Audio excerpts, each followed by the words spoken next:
Do you believe your husband's words without questioning? Especially when it comes to overtime or business trips. My husband suddenly became busy about a year ago.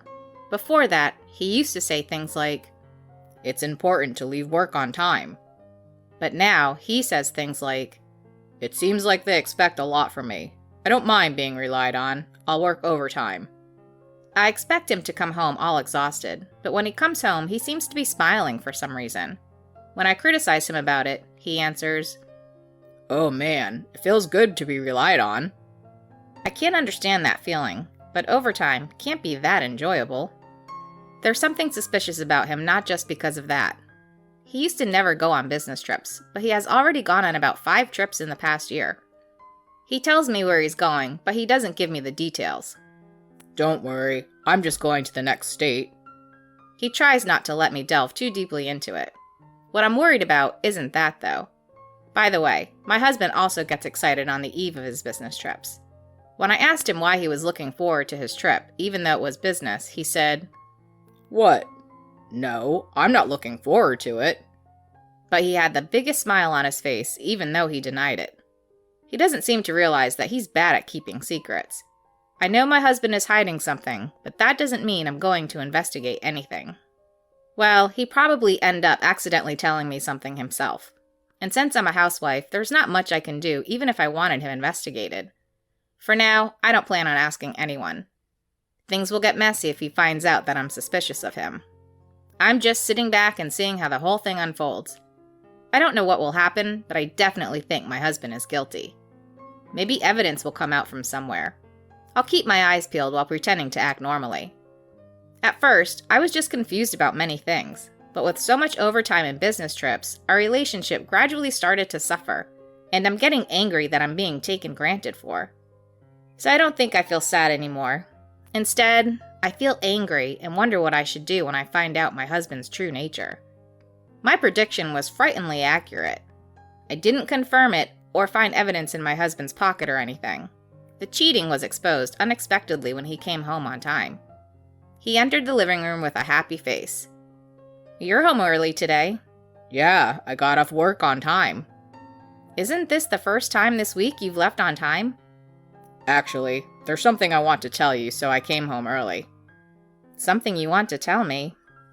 I had no idea what my smiling husband was going to say, but as soon as I heard his next words, I was stunned. "My new girlfriend is pregnant, so I want a divorce." What? That was the only thing I could say.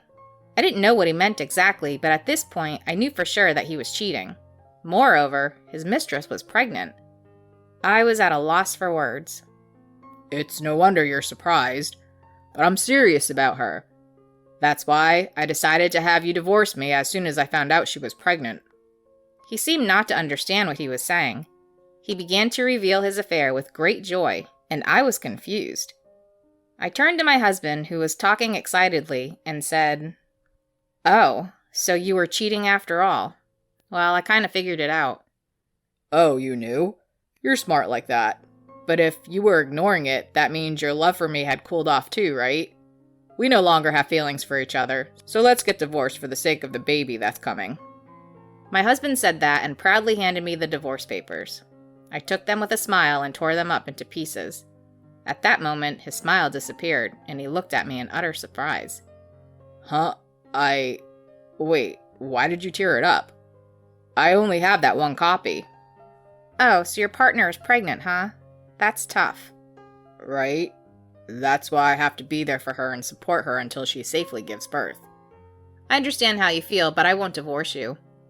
"What? Upon hearing my thoughts, his smile from earlier disappeared, and he froze, turning pale. He didn't understand. "Why won't you give me a divorce? You understand how difficult it is for her, right?" "Yes, I do. It must be difficult to be pregnant with a married man's child. But what does that have to do with me?" "What do you mean?" "Well, single mothers may have a tough time, but she cheated with a married man, so she brought this upon herself." "Why are you saying that? The unborn baby will be fatherless. How sad is that?" My husband blamed and criticized me, but I responded, "I do feel bad for the baby. He or she will suffer because of your affair." And as I said that, my husband's face turned even paler. No. Are you serious about not getting a divorce? Being together in this situation just makes everyone miserable. I know, but I won't divorce you. After all, what's in it for me by divorcing you? The cheaters will be happy and I'll just continue to be a victim. No thanks. I'm sorry for cheating. No need to lie. You were so happy with overtime and business trips, it was obvious you were cheating. But I let you do whatever you wanted for moments like this to teach you a lesson. I never planned on getting a divorce in the first place. Cheating or not, we're still married. You're kidding me. My husband was holding his head in his hands as I spoke. I wasn't going crazy from shock or anything. I just wanted to torment my cheating husband and play the part of a scary woman. I won't cry or anything, but I'll make the cheater suffer and regret it to the end. I won't just give up and cry myself to sleep. Our conversation ended there, and I haven't thought about what to do next yet, but I'm sure my husband will take some sort of action again. After our initial conversation, my husband asked me for a divorce several times, but I refused each time. Then he finally brought his mistress home one day. He didn't give me any notice, so I was surprised. "Excuse us." She entered the living room with a pale face. She must have been really nervous. "Oh, hi." I was also feeling flustered, and we awkwardly exchanged greetings. My husband was also nervous, like his mistress. I'm sorry for bringing her here suddenly, but I thought we needed to talk with all three of us. You won't seem to listen to me. Can we settle this today? He approached me with that kind of conversation. After thinking for a bit, I said, "All right." But it was an answer after hearing his story. That's how I responded. The three of us then sat on the dining chairs and started discussing things with my husband in front of me and his girlfriend next to him. First, my husband spoke up. This is Ellie, my partner as we talked about, and as I mentioned, she is pregnant with my child. Hello, I'm Ellie. Sorry for intruding into your today. Hi. Well, it's not just the house you intruded, but anyway. I gave them a blow with my words, and they both looked pale. I thought I had to say what I had to say. It felt wrong to hold back. When his girlfriend heard my words, she fell silent. My husband hurried to stop me, saying, I know what you're trying to say, but please, don't say that kind of thing right now. Oh? Why not? Should I have said congratulations on your pregnancy? Well, if you ask me, it's not a celebration at all. Yeah, I get that, but I thought the conversation wouldn't go anywhere if we kept going on like this, so I stopped being mean and got to the point. So, what did the two of you come to talk to me about? I think you can sort of guess, but we want you to agree to the divorce. You guys seem like you're here to announce your engagement or something. But I already told you, I'm not going to divorce you, didn't I? I know that, but I really want you to divorce me. There's a baby on the way, so I want to be by her side and support her. But you can support her even if you don't get a divorce, you know. Huh? I mean, just think about it. I haven't told you not to acknowledge her or to not get close to your child. We don't have kids, and we're not financially struggling either. I can support you guys financially if you want. No, but it's not that simple. Why? Don't you feel sorry for Ellie? She must be worried if we stay married. Well, it's my obligation to consider her feelings? I don't think so. That may be true, but if something were to happen to her... So, should we separate then? I don't mind you not being at home. When I said that, my husband seemed to get angry and raised his voice. If it's okay for me not to be in this house, then why won't you divorce me? You're just trying to get back at me, aren't you? You don't love me anymore, right? Well, duh. After such a terrible betrayal, of course I don't love you anymore.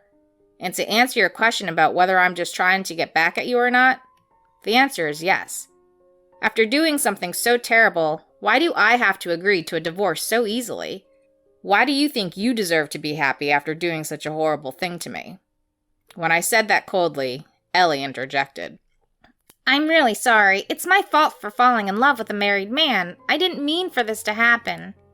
Says a pregnant woman who got involved in an affair? I find that hard to believe.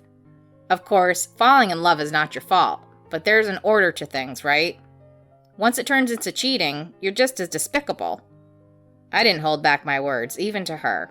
She started tearing up. Actually, it wasn't easy for me to say such harsh words. There was still some hatred in me for being betrayed by my husband, and that's why I deliberately used harsh words. Of course, I don't regret it.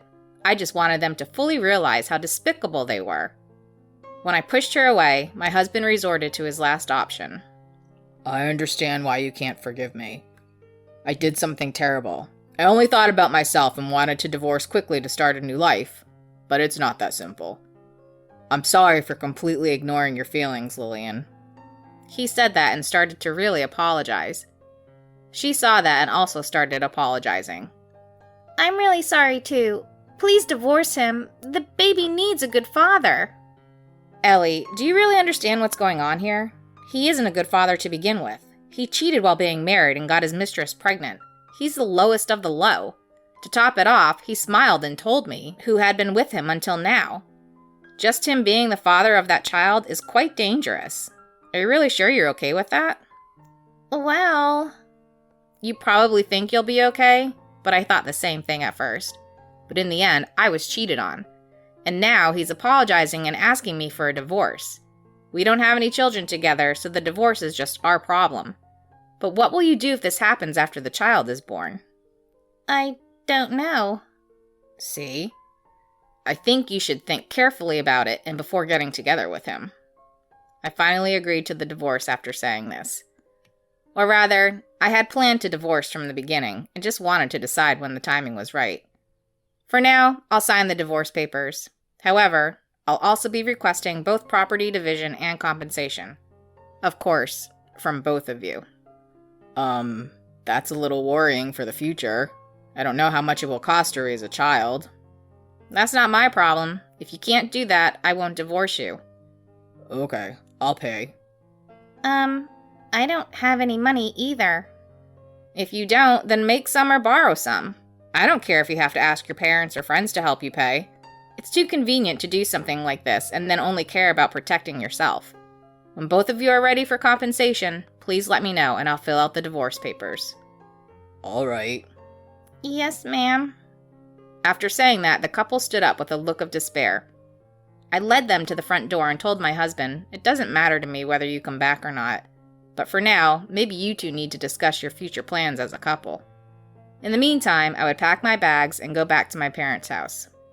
He just said, okay, I'll touch base with you again, and left with his girlfriend. So I quickly packed my things and now I'm back at my parents' house. I had been saying that I didn't want a divorce, but deep down, I couldn't wait to get away from him.